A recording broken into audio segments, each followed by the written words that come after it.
Good morning friends. आप सभी को 15 अगस्त की हार्दिक शुभकामनाएं। हम लोगों ने वीडियो को 2 दिन से नहीं देखा है, ठीक है। चलिए आज हम नेक्स्ट वीडियो देखते हैं कि क्या है। तो थोड़ा सा मैं आपको याद दिला दूँ, लास्ट क्लास हम लोग ने क्या पढ़ रहे थे। लास्ट क्लास में हम लोग पढ़ रहे थे कि कोऑर्डिनेशन कंपाउंड जो है वो कलर शो करते हैं, ठीक है। उनके 2 रीजन थे, एक डीडी ट्रांजिशन था और दूसरा इलेक्ट्रॉन एक्सचेंज मेथड था, ठीक है। डीडी ट्रांजिशन आप कब देखते थे? जब डी में एटलीस्ट 1 इलेक्ट्रॉन से लेकर 9 इलेक्ट्रॉन तक कुछ भी हो, और इलेक्ट्रॉन एक्सचेंज में आप क्या देखते थे? जब डी में कोई भी इलेक्ट्रॉन ना हो या फिर पूरे इलेक्ट्रॉन भरे हों तो आप इलेक्ट्रॉन एक्सचेंज देखते थे, ठीक है। मैंने आपको डीडी ट्रांजिशन बताया था कि डीडी ट्रांजिशन में ऑक्टाहेड्रल केस हो या टेट्राहेड्रल केस हो, कोई भी केस हो, इलेक्ट्रॉन डी से निकल के डी वाले में जाता है और ऊपर से निकल के नीचे वाले में आता है, तो रहता डी में ही है, एक्सचेंज डी में ही होता है। इसीलिए इसको डी ट्रांजिशन, क्योंकि डी से डी में ही ट्रांसफर हो रहा है इलेक्ट्रॉन का, ठीक है। तो उनको इसलिए क्या बोला जाता है? डी ट्रांजिशन, ठीक। फिर मैंने आपको बताया था कि डी ट्रांजिशन पे 2 तरह के क्वेश्चन आ सकते हैं। पहला क्वेश्चन था कि अभी हमने क्वेश्चन देखा नहीं था, हम आज क्वेश्चन देखेंगे। 2 तरीके थे क्वेश्चन पूछे जा सकते थे। पहला क्वेश्चन ये था कि कोई कंपाउंड दे दे, अब कहेगा बताओ ये कलर शो करेगा कि नहीं करेगा, ठीक है। और अगर कोई कंपाउंड दिया है, आपको चेक करना है, तो आपको उसके लिए पहले उसका कन्फिगरेशन निकालना होगा, फिर देखना होगा क्या उसके पास अनपेयर्ड इलेक्ट्रॉन है, क्योंकि जब तक अनपेयर्ड इलेक्ट्रॉन नहीं होगा तब तो वो कलर शो नहीं करेगा, क्योंकि पेयर्ड इलेक्ट्रॉन ज़्यादातर स्टेबल हो जाते हैं और अनपेयर्ड इलेक्ट्रॉन अनस्टेबल होते हैं। इसीलिए अनस्टेबल होते हैं तो वो अपने ऑर्बिट को चेंज कर सकते हैं, ठीक है। तो ये ध्यान रखना पड़ेगा कि यहाँ मैंने आपको नोट करके लिखवाया था कि कम से कम उनके पास एक अनपेयर्ड इलेक्ट्रॉन होना चाहिए। तो ये पहला टाइप का क्वेश्चन था। दूसरे टाइप का क्वेश्चन क्या पूछा सकता था कि अगर मान लो ऊपर से नीचे, मतलब हायर ऑर्बिट से अगर लोअर ऑर्बिटर में इलेक्ट्रॉन एक्सचेंज हो रहा तो उसका कलर ये है, तो लोअर से हायर जाते समय उसका कलर क्या होगा। तो इस तरह के क्वेश्चन आ सकते थे। तो उसके लिए मैंने आपको ये बताया था कि विबग्योर में से आई हटा के बाकी को सब लिख लो, और जो भी दिया हो उसका ठीक अपोजिट वाला कलर शो करेगा। जैसे मान लो लोअर से हायर येलो है, लोअर से हायर येलो है, तो हायर से लोअर क्या हो जाएगा? वायलेट। तो इस तरह के 2 क्वेश्चन आ सकते हैं। तो ये पहले टाइप का क्वेश्चन बहुत आसान है, वो मैं आपको बता दिए, कर लेंगे। अब हम यहाँ पे देखते हैं कि यहाँ पे कौन से क्वेश्चंस हैं जिनसे आपसे क्वेश्चन पूछेगा। जैसे कोई कंपाउंड दे दे और आपको उसका क्या करना, बताना है कि वो कलर शो करेगा नहीं शो करेगा, तो कैसे देखोगे। तो चलो हम जैसे स्टार्ट करते हैं। एक क्वेश्चन लिया है हमने, ये हमारे पास कोऑर्डिनेशन कंपाउंड है और हमको ये बताना है कि क्या ये कलर शो करेगा कि नहीं करेगा। तो कुछ नहीं, पहले सबसे पहले आप क्या करोगे, जो पहले आप करते आ रहे हो कॉन्फ़िगरेशन के लिए वही सारी चीज़ें आपको यहाँ करनी है, कुछ अलग नहीं करना है। तो सबसे पहले आपको देखना है कि इसका सेंट्रल मेटल क्या है, +3 है इसका ऑक्सीडेशन नंबर। लिगेंड हमारा SFL है, क्योंकि N डोनर है तो स्ट्रॉन्ग, और जियोमेट्री क्या हो जाएगी, 6 है तो ऑक्टाहेड्रल। तो इतनी सारी चीज़ें हमने तुरंत देख के ही बता दिया। अब हम CMA का कोबाल्ट है, कोबाल्ट का होता है 27। कन्फिग्रेशन कर लेंगे 1s2 2s2 2p6 3s2 3p6 4s2 3d7। ये हमने कर लिया, ठीक है। अब हमको यहाँ दिख रहा है ऑक्सीडेशन नंबर इसका क्या है, +3, मतलब 3 इलेक्ट्रॉन निकलने हैं। तो क्या करोगे, 2 यहाँ से निकलेगा और 1 यहाँ से निकलेगा, तो 3d क्या हो जाएगा, 6। अब हमको दिख रहा है कि ऑक्टाहेड्रल है, तो मतलब स्प्लिटिंग हम करेंगे ऑन द एक्सिस के हिसाब से, क्योंकि ऑक्टाहेड्रल में क्या होता था, ऑन द एक्सिस स्प्लिटिंग होती थी। तो ऑन द एक्सिस स्प्लिटिंग में कौन से ऑन द एक्सिस वाले ऊपर हो जाएंगे और बिटवीन द एक्सिस वाले नीचे हो जाएंगे। तो ये हो गया dx² -y² dz², ये हो गया dxy dyz dzx, ये हो गया। अब डी में 6 इलेक्ट्रॉन है, ठीक है। और हमको ये ध्यान रखना है कि SFL है, मतलब एनर्जी गैप ज़्यादा होगा, और अगर एनर्जी गैप ज़्यादा होगा तो पहले यहीं पेयरिंग होगी, ऊपर इलेक्ट्रॉन बाद में जाएगा, ठीक है। मतलब भूर्ण शुल्क फॉलो नहीं होगा। तो 6 इलेक्ट्रॉन है तो पहले सिंगल और फिर ऊपर ना जाके यहीं पेयरिंग हो जाएगी, क्योंकि SFL है, ठीक है। अब ये हमारे पास कन्फ्यूजन निकल गया है। अब बताओ क्या यहाँ पे एक भी आपको अनपेयर्ड इलेक्ट्रॉन दिख रहा है? नहीं। तो यहाँ पे क्या है, नो अनपेयर्ड इलेक्ट्रॉन। और अगर कोई अनपेयर्ड इलेक्ट्रॉन नहीं है तो कोई भी इलेक्ट्रॉन यहाँ से यहाँ जाएगा नहीं, और यहाँ तो है ही नहीं तो यहाँ से आएगा कैसा। मतलब कि this compound this compound do not show any color। एक कंपाउंड किसी भी कलर का, ये कंपाउंड कोई भी कलर शो नहीं करेगा। तो बहुत आसान है, ये सब चीज़ें आप पहले पढ़ चुके हो। अब बस हमें ऑब्जर्व करना है कि क्या इसके पास अनपेयर्ड इलेक्ट्रॉन है या नहीं है। उतने से ही हम बता सकते हैं कि ये कलर शो करेगा कि नहीं करेगा। बात समझ में आ रहा है, क्लियर है? तो ये ध्यान रखना कि अब हमको ये, क्योंकि सारे प्रोसेस आप देख चुके हो, ये करना, स्प्लिटिंग करना, कैसे SFL और इलेक्ट्रॉन भरेगा कि नहीं भरेगा। बस सब कुछ करने के बाद अब लास्ट में एक स्टेप और जोड़ देना है कि क्या इसके पास अनपेयर्ड इलेक्ट्रॉन है या नहीं है। चाहे इसमें हो चाहे इसमें हो, कहीं पर भी एक अनपेयर्ड इलेक्ट्रॉन होना चाहिए। अगर अनपेयर्ड इलेक्ट्रॉन है, एक भी है, तो वो कलर शो करेगा। ठीक है, चलो एक नेक्स्ट क्वेश्चन देखते हैं। सेम चीज करना है आपको। तो अगेन देखो, F हेलोजन, हेलोजन का मतलब WFL हो गया, वीक फील्ड लिगेंड हो गया, और यहाँ पे +3 अगेन, ठीक है। 6 है तो ज्योमेट्री क्या हो जाएगी, ऑक्टाहेड्रल, और कोबाल्ट ही है तो कॉन्फ़िगरेशन यही होगा। तो मैं डायरेक्ट लिख रहा हूँ कि D के आउटर मोस्ट में 6 इलेक्ट्रॉन होंगे। अब ऑक्टाहेड्रल है तो स्प्लिटिंग भी आप उसी हिसाब से करोगे, ठीक है। तो अभी जब मैंने किया था बिल्कुल वैसा ही, ऑन द एक्सिस वाले कहाँ चले जाएंगे, ऊपर, और बिटवीन द एक्सिस वाले नीचे। ये हो गया आपका dx² - y² dz² dxy dyz dzx, ये हमारा हो गया। लेकिन अब बस ध्यान रखो, यहाँ पे पहले SFL था, SFL से अब यहाँ पे क्या हो गया है, WFL हो गया है। तो मतलब यहाँ जो हुंसफुल फॉलो नहीं हो रहा था, वो अब यहाँ पे हुंसफुल फॉलो होगा। तो फॉलो होगा मतलब 6 इलेक्ट्रॉन भरने हैं, तो पहले एक एक करके इसमें, और फिर ऊपर भी एक एक जाएगा। 5 इलेक्ट्रॉन हो गए। अब छठवां आएगा तो वो कहाँ होगा, पेयर करेगा, ठीक है। तो देखो यहाँ पे एक भी पेयर्ड इलेक्ट्रॉन नहीं थे, लेकिन सॉरी, यहाँ पे एक भी अनपेयर्ड इलेक्ट्रॉन नहीं थे, लेकिन अब यहाँ पे 4 अनपेयर्ड इलेक्ट्रॉन है। तो yes, it has 4 unpaired electron. That's why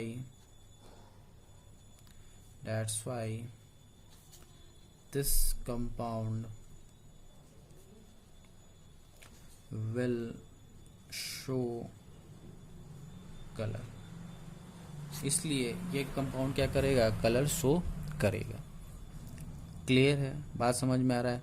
तो सब देखो बहुत आसान है, जैसा हमने पहले किया था सब कुछ हम वैसे ही देखते आ रहे हैं। बस लास्ट में हम अब देख ले रहे हैं कि क्या इसके पास अनपेयर्ड इलेक्ट्रॉन है या नहीं है, बस कुछ ज़्यादा नहीं करना है, ठीक है। चलो एक नेक्स्ट क्वेश्चन देखते हैं। अब हमारे पास है NiCl4। तो Cl अगेन क्या हो गया, WFL, ठीक है। Ni का निकालोगे तो Mi+2 आएगा, ठीक है। 4 है तो हाइब्रिडेशन इसका निकालोगे sp3 आएगा। तो ज्योमेट्री क्या हो जाएगा, टेट्राहेड्रल, ठीक है, टेट्राहेड्रल हो गया। अब Ni का क्या होता है, 28 configuration, 1s2 2s2 2p6 3s2 3p6 4s2 and 3d8, ठीक है। ये हो गया हमारा कॉन्फ़िगरेशन। और +2 है तो आउटर मोस्ट से 2 निकल जाएगा, तो लास्ट में अगेन क्या बचेगा, 3d8 सिर्फ बचेगा। तो अब लेकिन ध्यान रखना, टेट्राहेड्रल स्प्लिटिंग है, तो टेट्राहेड्रल के हिसाब से बिटवीन द एक्सिस वाले ऊपर चले जाएंगे, क्योंकि वहाँ रिपल्सन बिटवीन द एक्सिस ज़्यादा होगा। तो ये हो गया, बिटवीन द एक्सिस वाले ऊपर चले गए, और ऑन द एक्सिस वाले नीचे आएगा। तो ये हो गया dxy dyz gzx dx² - y² dz², ये हो गया। अब D में 8 इलेक्ट्रॉन भरने हैं हमें, ठीक है। और हमारा ये कैसा है, WFL, मतलब पहले एक एक करके सारे में हुंस रूल, गैप कम होगा क्योंकि WFL है, तो पहले एक एक करके सब में चले जाएंगे। 5 हो गया, अभी 3 और रखने हैं, तो एक पेयरिंग यहाँ, एक पेयरिंग यहाँ, और फिर एक पेयरिंग यहाँ, ठीक है। तो सब कुछ भरने के बाद हमको फिर दिख रहा है कि yes, it has two unpaired electron, clear हमको दिख रहा है कि यहाँ पे 2 अनपेयर्ड इलेक्ट्रॉन्स हैं, ठीक है। That's why this compound will show colour, इस वजह से ये कंपाउंड क्या करेगा, कलर शो करेगा। तो देखो चाहे ऑक्टाहेड्रल हो चाहे टेट्राहेड्रल हो, दोनों के केस में आपको सब कुछ पहले से करना है। दोनों केस में आपको अनपेयर्ड इलेक्ट्रॉन देखने हैं। एक भी अनपेयर्ड इलेक्ट्रॉन होगा तो वो क्या करेगा, कलर शो करेगा, ठीक। मान लो इसी में यही पूछ देता कि जैसे मान लो ये अनपेयर्ड है, ठीक है, यहाँ अनपेयर्ड जगह खाली है तो यहाँ से पेयर्ड इलेक्ट्रॉन निकल के यहाँ गया, तो लोअर टू हायर जो कलर दिखाया जा रहा है वो है ग्रीन। लोअर टू हायर बोल दिए क्वेश्चन में कि लोअर टू हायर ग्रीन है, तो बताओ हायर टू लोअर जब इलेक्ट्रॉन आएगा तो कलर क्या शो करेगा। तो कैसे देखोगे, वही अपना, तो ग्रीन कहाँ पे था, यहाँ पे, तो ग्रीन शो कर रहा है, इसका अपोजिट क्या होगा, रेड। मतलब कि जब ठीक इसका उल्टा करोगे तो वो ग्रीन ना शो करके क्या शो करेगा, रेड। तो आसान है। इसी 2 टाइप के क्वेश्चन आपके कलर पे पूछे जाते हैं। पहला वो शो करेगा कि नहीं करेगा, और दूसरा कि अगर वो लोअर टू हायर ग्रीन है तो हायर टू लोअर क्या होगा। इस तरह के 2 क्वेश्चन आते हैं, ठीक है। तो ये हम अभी तक जो देख रहे थे वो क्या था, आपका डीडी ट्रांजिशन था, ठीक है। अब और जो भी हमने क्वेश्चन प्रीवियस में किए हैं जिसमें आपने ये टेट्राहेड्रल वगैरह बताया है, तो वो सारे क्वेश्चन आप इसी वजह से ट्राई कर सकते हो कि वो कलर शो करेगा कि नहीं करेगा। और कोई भी मान लो कि लोअर टू हायर ये दिया है तो उसका अपोजिट क्या होगा, बहुत आसानी से आप निकाल सकते हो। अब हम देखेंगे electron exchange method. Electron exchange, तो इलेक्ट्रॉन एक्सचेंज में क्या होता है वो हम बता दें। तो पहले तो इलेक्ट्रॉन एक्सचेंज ध्यान रखो, D0 एंड D10 के लिए ही एप्लीकेबल है। D0 और D10 के लिए ही एप्लीकेबल है, ठीक है, तभी इलेक्ट्रॉन एक्सचेंज लेगा। अब क्यों यहाँ पे इलेक्ट्रॉन एक्सचेंज बोला गया है, डीडी ट्रांजिशन क्यों नहीं बोला जाता है। अब जैसे मैं अगर स्प्लिटिंग की बात करूँ, मान लो कि ऑक्टाहेड्रल स्प्लिटिंग है, मान लिया ऑक्टाहेड्रल है, ठीक है, मान लिया ऑक्टाहेड्रल है, तो ऑन द एक्सिस ऊपर जाएगा और बिटवीन द एक्सिस नीचे आएंगे। तो ये हो गया dxy dyz dzx dx² minus square dz square, ठीक है।